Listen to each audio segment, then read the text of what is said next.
What is up, down, and sideways, all you stunning individuals? It's another epi of Liga Unlocked. Eric and Mark here with you, fine folks, for what is going to be the final global power rankings of Split 1, because most of the regions, every region except for the LPL, are all finished. We got most of our first stand squads just waiting for one more LPL team, and that means there's not going to be many games to go off of. We'll do a full first stand preview, but this is the final power rankings of Split 1. It's always fun to do these, and it's especially, kind of a special type of moment when you get to do these ones where it ends a chapter, and we're ending the chapter of this beginning of 2026, moving towards our first of our 3 international dances or so that we have throughout this year, and having this little check-in, especially recapping after almost every region, as you laid out, except for the LPL, has finished out their playoffs, has their first stand representatives lined up and ready to go. Good time to check in on the global scene.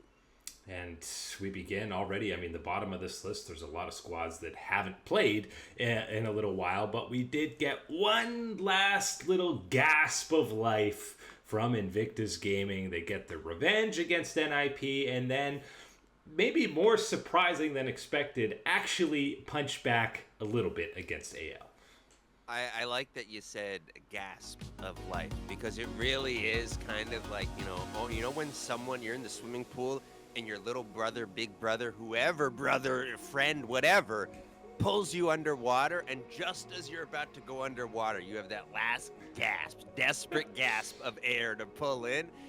That's how it feels for IG, because yes, they've been dragged under the water with the rest of the LPL at this point, saying goodbye to this first split.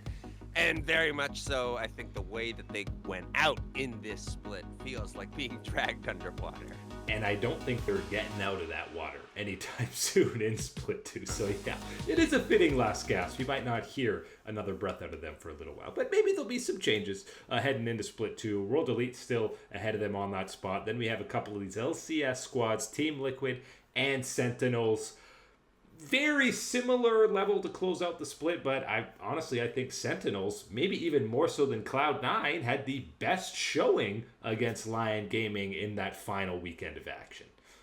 Oh man, this is one of those ones where it's kind of crazy that we're going to be at this point, but man, keep an eye on this one as we move through the next couple of weeks, as we get through first stand, as we get through the America's Cup here for the LCS. That's going to be a big one, and a lot of eyes on Sentinels. If they can impress, if they can continue to improve throughout that tournament, going to be a lot of attention, a lot of eyes moving towards them in Split 2 of the LCS. Yeah, and coming from that winner's bracket, that was kind of the big boon, is that Team Liquid aren't part of it. They're not going to be in America's Cup. It's only the second and third place team, so we're going to be getting Cloud9 and Sentinels representing there. But for all the slow starts that we had from the heavy hitters in the LCS, Sentinels were a little positive surprise in how consistently good they were, basically from the get-go of this split. And there was uncertainty around how the roster would form, how the roster would perform out there. Some washed allegations against half the roster? Yeah, and I think not all of those are instantly answered or vanquished by the results of this split, but a very strong first step for this organization, for this group of 5 together out there on Summoner's Rift, and going to have a great opportunity in front of them at the America's Cup, so still feeling hopeful about them, even though you find yourselves, kind of here in the early beginnings or so of this top 20 list. Top esports ahead of those couple LCS squads, obviously kind of dismantled World Elite, then a tough Game 5 loss against Weibo Gaming to be eliminated. We've alluded to maybe some changes coming to them for Split 2. A big climb this week is Team Secret Wales, who will be the representatives for the LCP at first stands. The CFO era is done and dusted. A dominant Split 1, not undefeated like we've seen CFO go, but they needed 5 games against second-seeded Deep Cross Gaming to get to finals, and in the rematch they improved in a big way by getting a clean sweep. It's going to be very different not having CFO be the CFO that has emerged over the last year and a half, 2 years or so on the international stage and been that threat. But let's not act like it's only been CFO. Team Secret Whales has been one of these organizations, has been one of these groups that has been climbing up and has had their moments on the international stage as well. Gonna have another opportunity for that here at First Stand. Yes, locking it up, as you said, as that representative.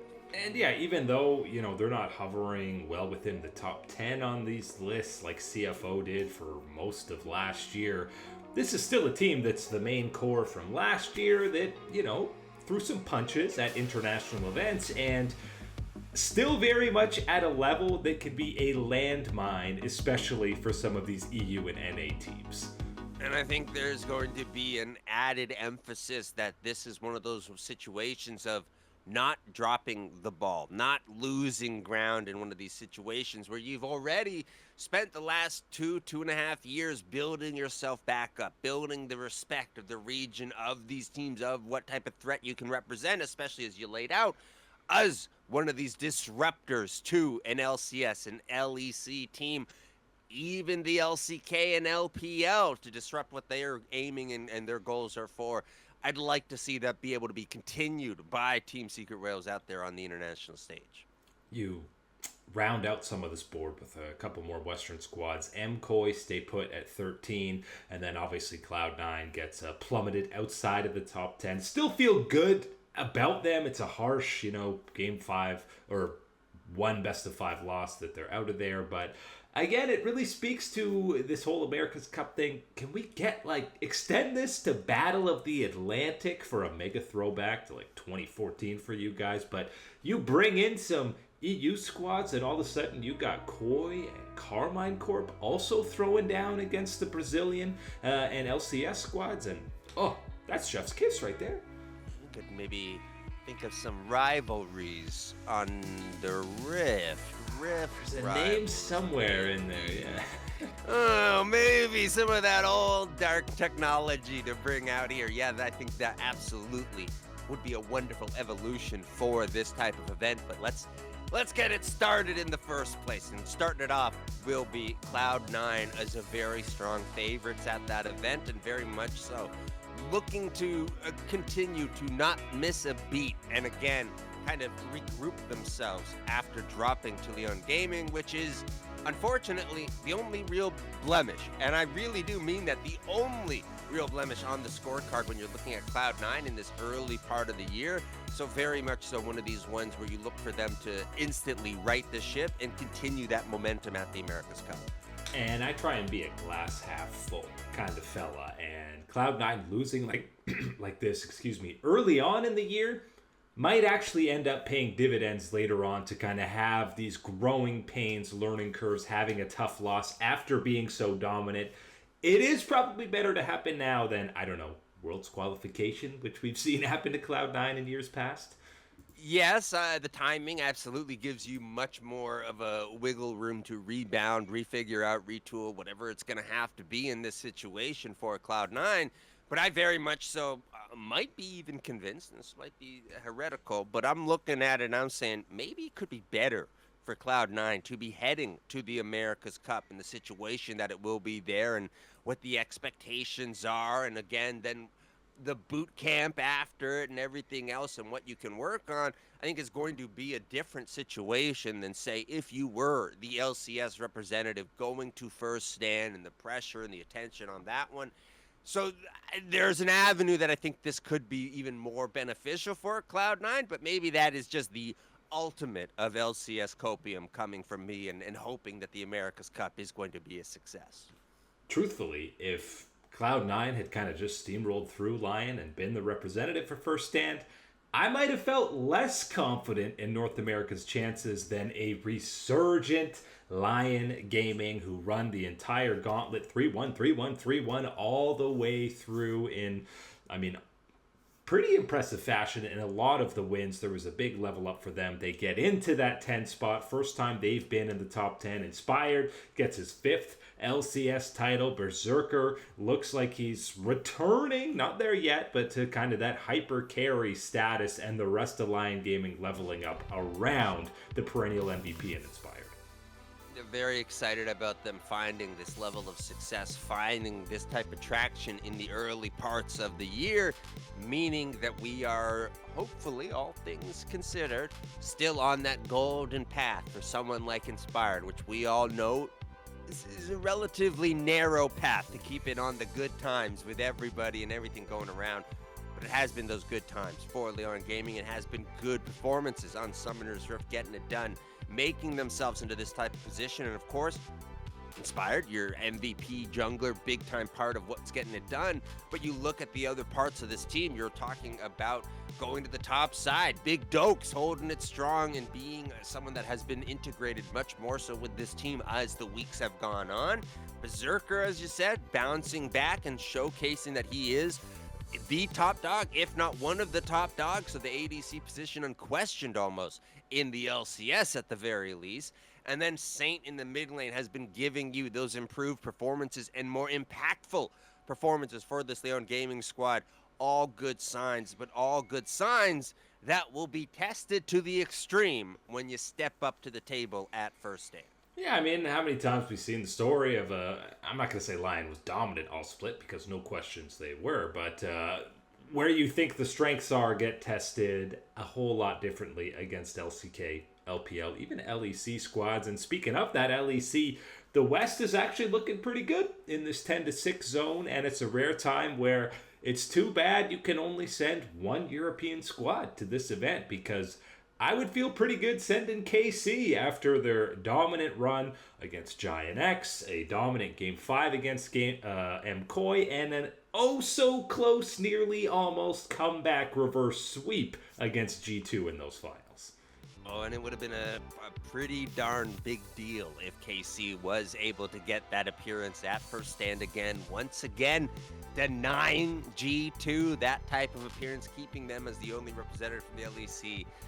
Not going to happen, but still, again, another impressive split from KC, and one of these ones where, yeah, there can be criticisms. Yes, there can be room for improvement type of things, but still overall, you're showcasing out at that top end, that higher tier of the region, and being one of these top options is something that, again, from where you started early years, despite your aspirations, getting to here in that amount of time is absolutely something to be commended and to look at as good things for the LEC. But at the top of it is ya boys, G2 Esports coming on through. And I think, again, we're talking every single time, it's about Cap, it's about Broken Blade, it's about Hansama. But I really think this split, it's been about Skewmon and his growth in the jungle, and more so his familiarity with this team. I think this really is you're seeing the vision of what G2 had thought they were going to get, or what they could develop this player into. Yeah, and listen, one of the most contested top-of-the-table roles in the LEC right now is probably jungle. When you look at the level both Elyoya and Yike are at, and Skewmon is probably at the tippity top of that amongst those giants within the jungle spot. So he, even when G2 was like below 500, hovering 500, Skewmon's jungle numbers were absolutely nutty, especially in the early game. So the growth has continued to be there. And because of him, and even Labrov still finding his footing, it gives you hope that the ceiling still has not fully been reached for this version of G2. Yes, and especially because then when you take this version of G2 and then, I say, well, what happened, last time internationally, it was not the best of performances individually from your boys, Skewmon and Labrov. And so I think that is going to be one of the real tests of this first stand, is not only, of course, checking in with the main veteran parts of this team, but seeing that Skewmon and Labrov can handle the pressure, the everything that comes with playing on that international stage for G2, and have a better go of it this time around, I think is absolutely where my eyes are instantly drawn when we're talking about G2 at first stand. Last two LCK squads on this list. D Plus gets bumped out of the top 5 after getting shellacked 3-0 by BNK Fearex. And it's a final season salute to the boys from T1 who fittingly are outside of the top 5, but still in the top 10 to close out Split 1. Just the consequences of not being involved in first stand when you are one of these LCK teams. That's just how it goes when the pickings are that slim and you have squads, like we'll soon talk about, find their way into our VIP club. The VIP club is a VIP club for a reason. There's not a lot of room in there, and so it can't be having any not very important people hanging around, and that's unfortunately your boys DK and T1 at the end of this first split.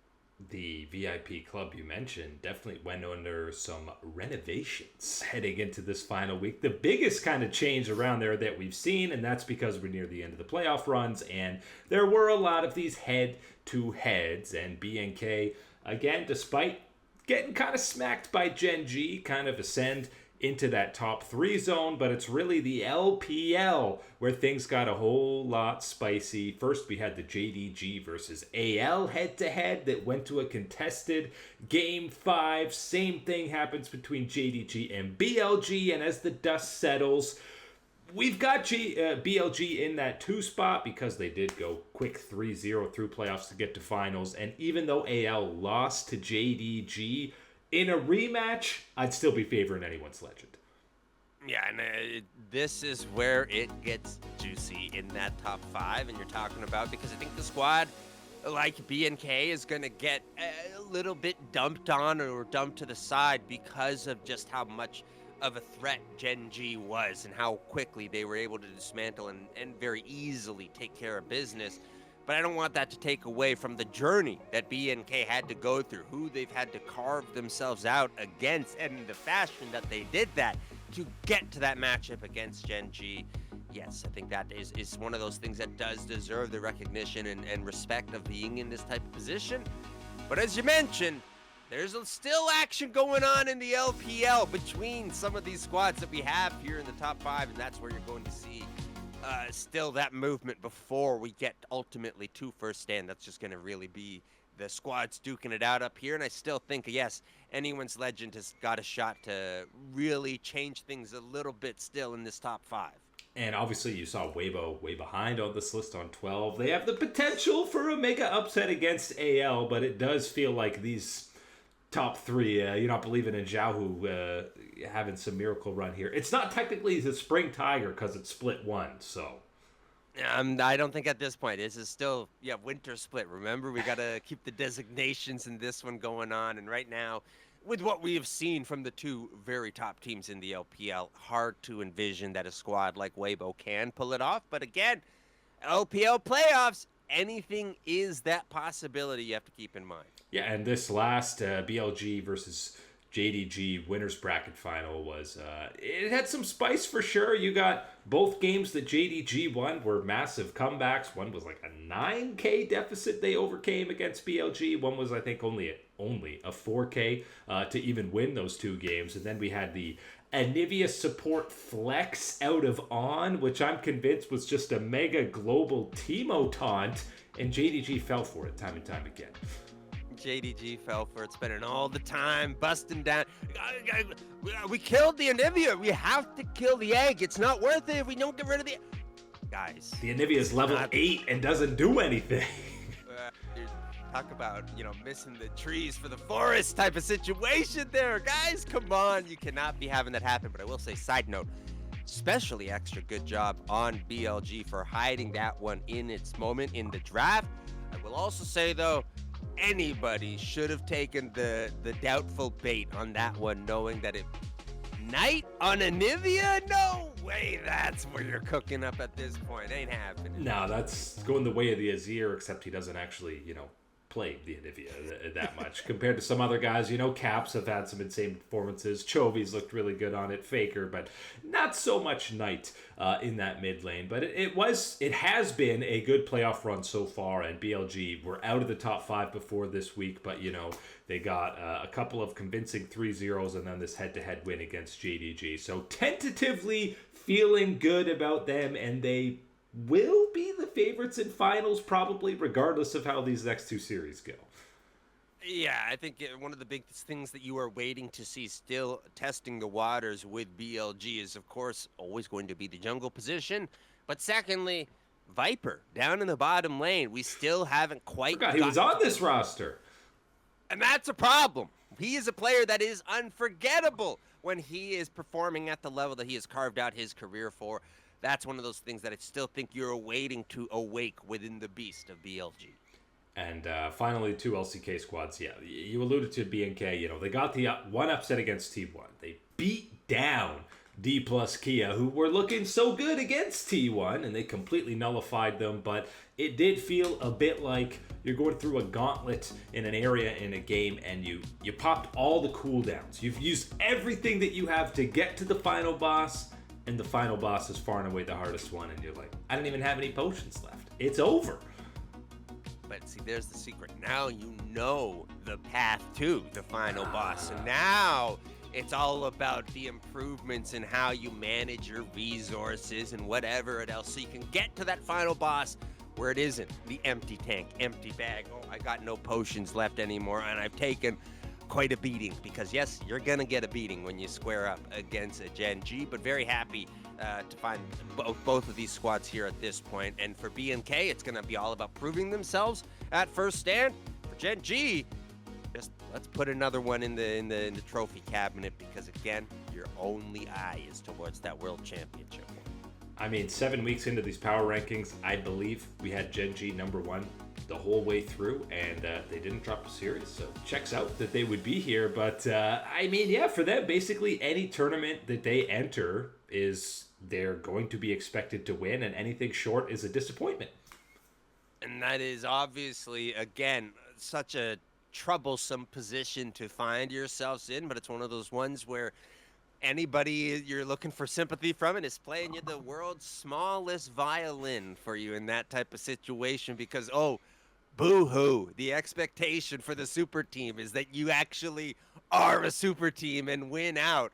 I understand it, and it's one of these ones where there are various comparables in traditional sports and whatever, so yes, it very much so is tough luck type of situation, but one of these ones where only the greatest of greats get these type of opportunities to be put in that type of one. So GenG looking to become, again, and keep that path of the greats at the first stand event. It's a crown and burden that T1 has held for many, many years, and GenG has kind of taken that mantle over the last couple of years. But that is it today for Liga Unlocked.